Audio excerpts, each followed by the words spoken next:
এটা শুধু সূরা ফাতিহার একটা তাফসির না। অনেক আলেম বলেছেন এটা যেন পুরো সৃষ্টিজগতের এক গোপন চাবি। কুরআন শুরু হয় ফাতিহা দিয়ে, আমাদের নামাজ শুরু হয় ফাতিহা দিয়ে, অনেক দোয়া শেষও করা হয় ফাতিহা পড়ে। এমনকি অসুস্থ মানুষের কাছে এই সূরা পড়া হয়, আর কারো ইন্তেকালের পরও মানুষ ফাতিহা তিলাওয়াত করে। শুনতে হয়তো একটু অদ্ভুত লাগতে পারে, কিন্তু এর পেছনের কারণটা সত্যিই বিস্ময়কর। বিখ্যাত আলেম ইবনে আরাবী রাহিমাহুল্লাহ এক জায়গায় বলেছেন, আমি যখনই আল্লাহর কাছে কিছু চাই, আমি শুধু সূরা ফাতিহা তিলাওয়াত করি, তারপর দেখি আমার চাওয়াটা কবুল হয়ে যায়। এখন প্রশ্ন হলো কেন? আমরা তো প্রতিদিন বহুবার এই সূরা পড়ি। ফজর থেকে ঈশা পর্যন্ত সালাতে কতবার ফাতিহা পড়া হয়, কিন্তু কখনো কি আমরা ভেবেছি এই সূরাটা এত বিশেষ কেন? কেন এই ছোট্ট সূরার ভেতরে এমন রহস্য লুকিয়ে আছে? এই ভিডিওতে আমরা চেষ্টা করব খুব সহজভাবে বোঝার আসলে সূরা ফাতিহা আমাদের কি বলছে। আমরা যে আয়াতগুলো প্রতিদিন পড়ি, সেগুলোর ভেতরে আল্লাহ আমাদের কি শিক্ষা দিচ্ছেন।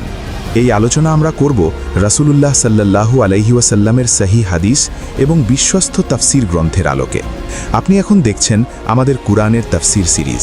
তাই যদি চান এই সিরিজের পরবর্তী পর্বগুলো মিস না করতে, তাহলে এখনই চ্যানেলটি সাবস্ক্রাইব করুন, ভিডিওটি লাইক করুন, আর কমেন্টে লিখে জানান আপনি কোথা থেকে দেখছেন। একটা কথা ভেবে দেখুন, আমরা হয়তো এমন কোনো অন্ধকার যুগে বাস করছি না যেটাকে ইতিহাসের সবচেয়ে অন্ধকার সময় বলা হয়, কিন্তু মানুষের হৃদয়ের ভেতরের অন্ধকার কখনো কখনো সেটা অতীতের অনেক অন্ধকার সময়ের চেয়েও ভারী হয়ে যায়। একজন মানুষ কি এমন হতে পারে যে প্রতিদিন একটা লেখা বারবার পড়ছে, কিন্তু কখনো তার অর্থ জানার চেষ্টা করছে না? কেউ কি এমন হতে পারে যে সারা জীবন একটি সূরা দিনে 40 বারের মতো পড়ছে, কিন্তু কখনো ভাবছে না এর ভেতরে কি রহস্য লুকিয়ে আছে? আজ আমরা ঠিক সেই জায়গাতেই দাঁড়িয়ে আছি। অভ্যেস কখনো কখনো সত্যকে ঢেকে দেওয়ার সবচেয়ে মোটা পর্দা হয়ে যায়। ভাবুন তো, যদি কোনো মানুষ জীবনে প্রথমবার সূর্য দেখে, সে হয়তো বিস্ময়ে মাটিতে বসে পড়বে। যদি কেউ জীবনে প্রথমবার কোনো ফুলের সুগন্ধ পায়, তার চোখে হয়তো আনন্দের পানি চলে আসবে। কিন্তু আমরা প্রতিদিন এই জিনিসগুলো দেখি, তাই আমাদের কাছে এগুলো আর আশ্চর্যের কিছু মনে হয় না। সূরা ফাতিহার সাথেও ঠিক এমনটাই হয়েছে। আমরা প্রতিদিন এতবার এটা পড়ি যে এটা আর আমাদের হৃদয়কে কাঁপায় না। মনে হয় এটা তো খুব পরিচিত একটা সূরা। কিন্তু সত্য হলো, এই সূরা কোনো সাধারণ লেখা না। রাসূলুল্লাহ সাল্লাল্লাহু আলাইহি ওয়াসাল্লাম বলেছেন, আল্লাহ তাআলা তাওরাতে বা ইনজিলে ফাতিহার মতো কোনো সূরা নাজিল করেননি। এই সূরাকে বলা হয় উম্মুল কুরআন, কুরআনের মূল। আর এই সূরাকে আমার আর আমার বান্দার মাঝে 2 ভাগে ভাগ করা হয়েছে, আর আমার বান্দা যা চাইবে তাকে তা দেওয়া হবে। এর কথার মানে কি? এর মানে হলো, যখন আপনি সূরা ফাতিহা পড়েন, তখন আপনি একা পড়েন না, আপনি কথা বলেন আর আল্লাহ তার জবাব দেন। একবার ভেবে দেখুন বিষয়টা। আপনি যখন বলেন আলহামদুলিল্লাহি রাব্বিল আলামিন, তখন আল্লাহ বলেন আমার বান্দা আমার প্রশংসা করেছে। আপনি যখন বলেন আর রহমানির রহিম, আল্লাহ বলেন আমার বান্দা আমাকে মহিমান্বিত করেছে। আপনি যখন বলেন মালিকি ইয়াউমিদ্দিন, আল্লাহ বলেন আমার বান্দা আমাকে সম্মান ও মর্যাদা দিয়েছে। দেখুন, এটা শুধু তিলাওয়াত না, এটা একটা সংলাপ। সালাতের ভেতরে আপনার ঠোঁট নড়ছে, কিন্তু বাস্তবে তখন আসমান আর জমিনের মাঝে এক কথোপকথন চলছে। আর দুঃখের বিষয় হলো, আমাদের অধিকাংশ সময় আমরা এই ব্যাপারটা টেরই পাই না। হাদিসে এসেছে, ইবলিস 4 বার খুব কষ্টে চিৎকার করেছে। প্রথমবার যখন তাকে লানাত করা হলো, দ্বিতীয়বার যখন তাকে জান্নাত থেকে বের করে দেওয়া হলো, তৃতীয়বার যখন পৃথিবীতে একজন নবী পাঠানো হলো, আর চতুর্থবার যখন সূরা ফাতিহা নাজিল হলো। কেন ফাতিহা? একটা চাবির কথা ভাবুন। চাবিটা হয়তো মাত্র 20 গ্রামের ওজন, কিন্তু সেটা এমন একটা লোহার দরজা খুলে দেয় যার ওজন 200 কেজি। সূরা ফাতিহা ঠিক তেমনই। এটা ছোট, কিন্তু এটা পুরো মহাবিশ্বের দরজা খুলে দেয়। এই সূরার ফজিলত নিয়ে অসংখ্য বর্ণনা আছে। রাসূলুল্লাহ সাল্লাল্লাহু আলাইহি ওয়াসাল্লাম বলেছেন, যে ব্যক্তি সূরা ফাতিহা তিলাওয়াত করে না, তার নামাজই নেই। অর্থাৎ নামাজের স্তম্ভের মধ্যেও এই সূরা একটি স্তম্ভ। আর আমরা জানি সালাত হলো দ্বীনের স্তম্ভ। তাহলে ভাবুন, দ্বীনের স্তম্ভেরও যে ভিত, সেটাই হলো সূরা ফাতিহা।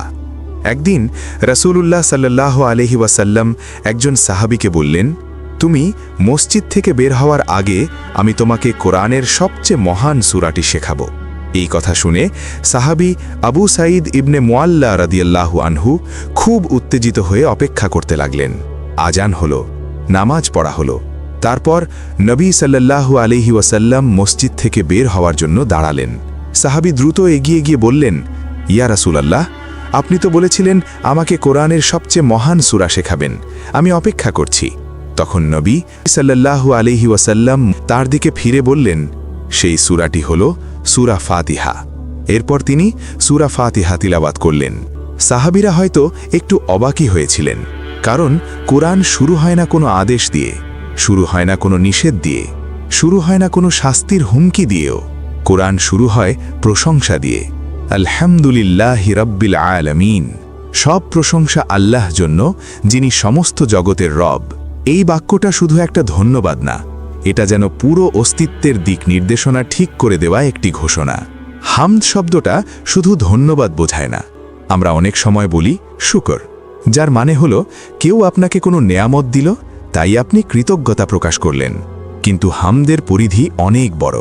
হামদ মানে হলো আল্লাহ প্রতি সম্পূর্ণ প্রশংসা, তার সত্তা, তার গুণাবলী, তার কাজ আর তার প্রতিটি ফয়সালার জন্য প্রশংসা। আল্লাহ যদি আপনাকে সম্পদ দেন, হামদ তারই। তিনি যদি দারিদ্র দেন, হামদ তারই। তিনি যদি সুস্থতা দেন, হামদ তারই। তিনি যদি অসুস্থতা দেন, তবুও হামদ তারই। কারণ হামদ শুধু নেয়ামতের জন্য না, হামদ করা হয় আল্লাহর হিকমতের জন্য।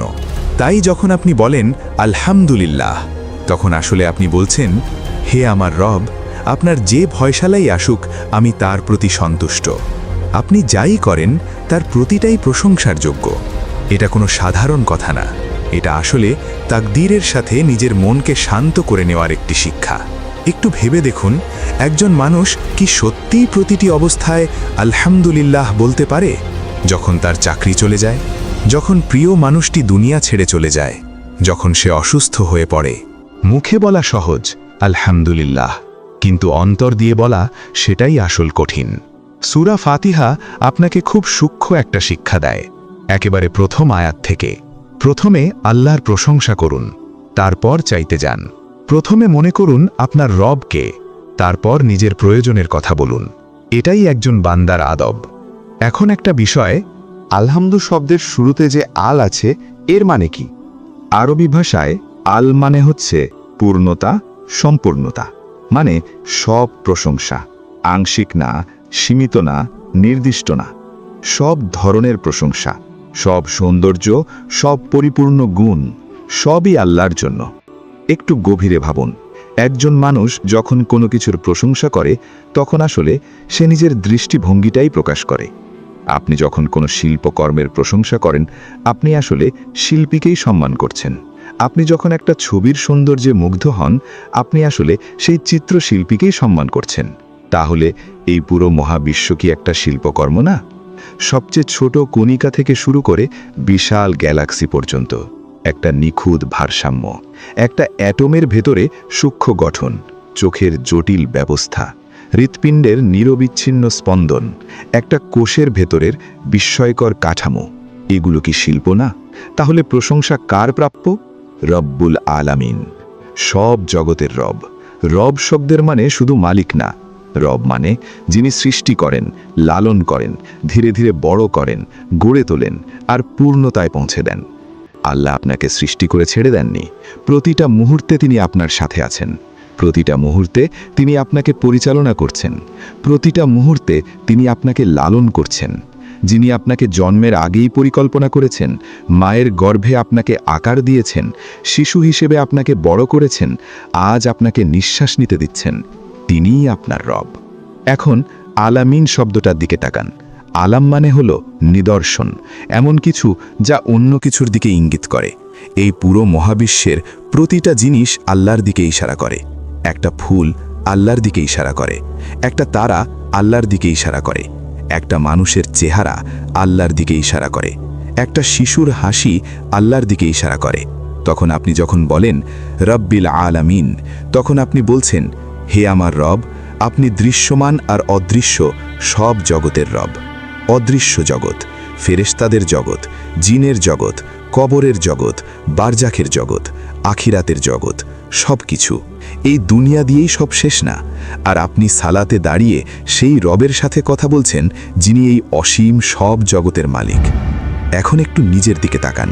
আপনি প্রতিদিন হয়তো 40 বার বলেন আলহামদুলিল্লাহি রাব্বিল আলামিন, কিন্তু কখনো কি নিজেকে জিজ্ঞেস করেছেন আমি কেন আল্লাহর প্রশংসা করছি? এটা কি স্বাভাবিক একজন মানুষ ইবাদত করতে করতে তার পা ফুলে যায়? রাসূলুল্লাহ সাল্লাল্লাহু আলাইহি ওয়াসাল্লাম রাতের নামাজে এত দীর্ঘ সময় দাঁড়িয়ে থাকতেন যে তার পা ফুলে যেত। তখন তাকে জিজ্ঞেস করা হলো, আপনার তো আগের আর পরের সব গুনাহ মাফ করে দেওয়া হয়েছে, তাহলে আপনি এত ইবাদত করেন কেন? তিনি উত্তরে বললেন, আমি কি আমার রবের একজন কৃতজ্ঞ বান্দা হব না? এই উত্তরের ভেতরেই হামদের রহস্য লুকিয়ে আছে। তার ইবাদত কোনো বোঝা ছিল না, এটা ছিল কৃতজ্ঞতা। কিন্তু আমরা কি করি? আমরা নিয়ামতগুলোকে খুব সাধারণ মনে করি। আমাদের চোখ আছে, কিন্তু আমরা ভাবি না দেখা কত বড় একটা নিয়ামত। আমাদের কান আছে, কিন্তু শোনা অর্থটা আমরা অনুভব করি না। আমাদের হৃৎপিণ্ড চলছে, কিন্তু মনে রাখি না প্রতিটা স্পন্দন আল্লাহর অনুমতিতে। অভ্যাস আমাদের ওপর একটা পর্দা ফেলে দিয়েছে। যদি কেউ জীবনে প্রথমবার কাউকে কথা বলতে দেখত, সে অবাক হয়ে যেত। কিন্তু আমরা প্রতিদিন কথা বলি, তাই মনে হয় এটা স্বাভাবিক। হামদ সেই পর্দা ছেড়ে ফেলে। হামদ আপনাকে মনে করিয়ে দেয় এগুলো সাধারণ কিছু না। একটু ভাবুন, যদি আল্লাহ শুধু আজ যা যা পেয়েছেন সেগুলোর তালিকা করতেন, কতগুলো হতো? নিঃশ্বাস, পানি, বুদ্ধি, ঈমান, পরিবার, ফল, আশ্রয়, সময়, আর এমন কত কিছু আছে যেগুলো আপনি গুনতেই পারবেন না। যখন আপনি বলেন আলহামদুলিল্লাহ, তখন আপনি এই সব কিছু স্বীকার করছেন। সূরা ফাতিহার প্রথম আয়াত আপনাকে শেখায় অভিযোগ দিয়ে শুরু করবেন না, প্রশংসা দিয়ে শুরু করুন। কারণ যে হৃদয়ে প্রশংসা করতে শেখে সে বিদ্রোহী হয়ে যায় না। পরবর্তী আয়াতে আবার রহমতের কথা বলা হয়েছে, আর রহমান আর রাহিম। কেন আবার? কেন দুবার? কেন রহমতকে এত কেন্দ্রীয়ভাবে রাখা হয়েছে? পরের অংশে আমরা এই পুনরাবৃত্তির রহস্য খুলে দেখব। সূরা ফাতিহার প্রথম আয়াত আল্লাহর মহত্ব ঘোষণা করে। তিনি সব জগতের রব। এই একটি কথাই মানুষের হৃদয় কাঁপিয়ে দেওয়ার জন্য যথেষ্ট। অসীম সব জগৎ, দেখা অদেখা সব কিছু, এমন এক সত্তা যিনি সব কিছুর মালিক। এমন মহত্বের সামনে একজন মানুষ নিজেকে ছোট মনে করে, কখনো কখনো ভয়ও পেতে পারে। ঠিক এই জায়গাতেই দ্বিতীয় আয়াত আসে, আর রহমান আর রাহিম। মহত্বের পরই আসে রহমত। এটা কোনো এলোমেলো বিষয় না, এটা একেবারে পরিকল্পিত একটা ধারাবাহিকতা। কারণ আল্লাহ তার বান্দাদের কাছে টানতে চান, ভয় দেখিয়ে দূরে সরিয়ে দিতে চান না। আপনি যখন বলেন রব, তখন আপনার মনে একটা শক্তির অনুভূতি আসে। আর যখন বলেন রহমান, তখন হৃদয়ে নরম একটা মায়া, একটা দয়ার অনুভূতি জেগে ওঠে। একটু ভাবুন, একজন মায়ের ভালোবাসা কেমন হয়?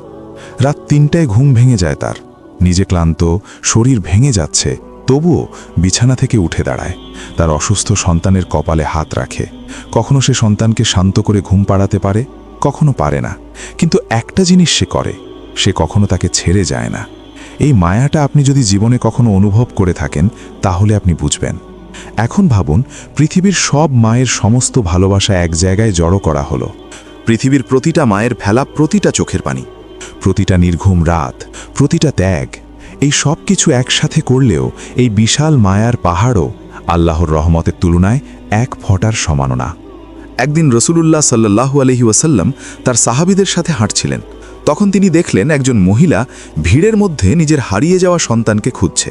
শেষমেশ সে তার সন্তানকে খুঁজে পেয়ে সে তাকে শক্ত করে জড়িয়ে ধরল, বুকে চেপে ধরল।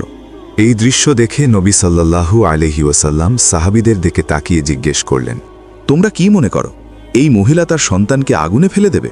সাহাবীরা বললেন, না ইয়া রাসূলুল্লাহ, সে কখনোই এটা করবে না, যদি তার সামান্য ক্ষমতা থাকে তাকে বাঁচানোর। তখন নবী সাল্লাল্লাহু আলাইহি ওয়াসাল্লাম বললেন, আল্লাহ তার বান্দাদের প্রতি এই মায়ের থেকেও বেশি দয়ালু। একটু ভাবুন, একজন মানুষের হৃদয় শক্ত হয়ে যায় কেন? কারণ সে নিজেকে একা মনে করে। সে ভাবে সে এমন এক দুনিয়ায় বাস করছে যেখানে কোনো দয়া নেই। সে তার জীবনের ঘটনাগুলোকে শুধু শাস্তি হিসেবে দেখতে থাকে। কিন্তু সূরা ফাতিহা আপনাকে শুরুতেই দুবার রহমতের কথা মনে করিয়ে দেয়, বিসমিল্লাহির রহমানির রহিম, তারপর আবার আর রহমানির রহিম। এই পুনরাবৃত্তির ভেতরেও একটা রহস্য আছে। আল্লাহ যখন বলেন তিনি সব জগতের রব, তারপরই মনে করিয়ে দেন, ভুলে যেও না আমি রহমান, আমি রাহিম। মহত্বের সাথে রহমতকে একসাথে রাখা হয়েছে। যদি শুধু মহত্ব থাকত, মানুষ হতাশ হয়ে যেত, আর যদি শুধু রহমত থাকত, মানুষ দায়িত্ব ভুলে যেত। সূরা ফাতিহা আপনার ভেতরে একটা ভারসাম্য তৈরি করে, আশা আর ভয়, মায়া আর দায়িত্ব, কাছাকাছি অনুভূতি আর সম্মানের ভয়, সব একসাথে। এখন নিজের জীবনের দিকে একটু তাকান। আপনি যেসব কষ্টের মধ্য দিয়ে গেছেন, হয়তো আপনি কোনো প্রিয় মানুষকে হারিয়েছেন, হয়তো অসুস্থ হয়েছেন, হয়তো একাকিত্বে ভুগেছেন। সেই সময়গুলোতে আপনি আল্লাহকে কিভাবে দেখেছেন? শুধু একজন পরীক্ষাকারী হিসেবে, নাকি একজন দয়ালু রব হিসেবে?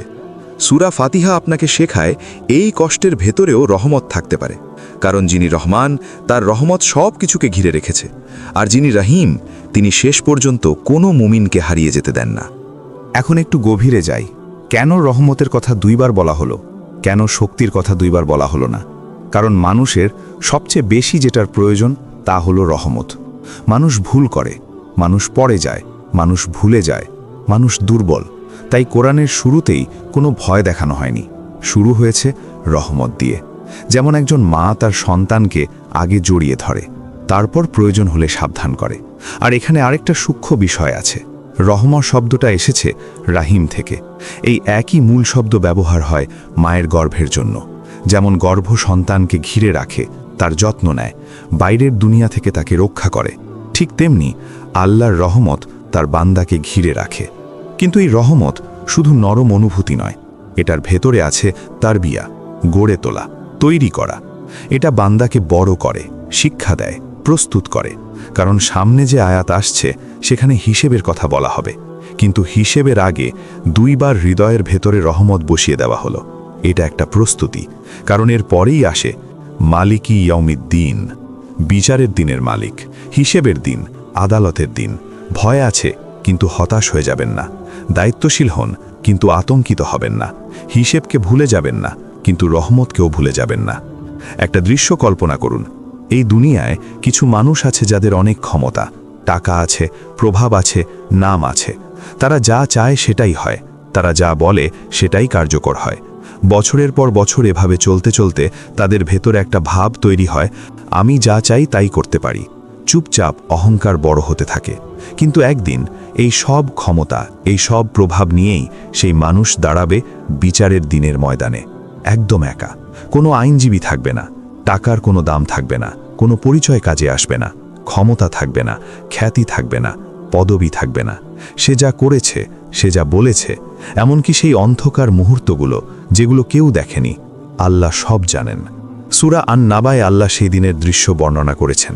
ফেরেশতারা সারিবদ্ধভাবে দাঁড়িয়ে থাকবে, তাদের মাঝে জিবরাইল আলাইহিসসালাম থাকবেন। কেউ আল্লাহর অনুমতি ছাড়া একটি কথাও বলতে পারবে না। আর সূরা আল ইনফিতারে বলা হয়েছে, সেদিন কোনো প্রাণ আরেকটি প্রাণের জন্য কোনো ক্ষমতা রাখবে না। আর সেদিন সব কিছুর ফয়সালা একমাত্র আল্লাহর হাতে থাকবে। একটু বাস্তবতা ভাবুন।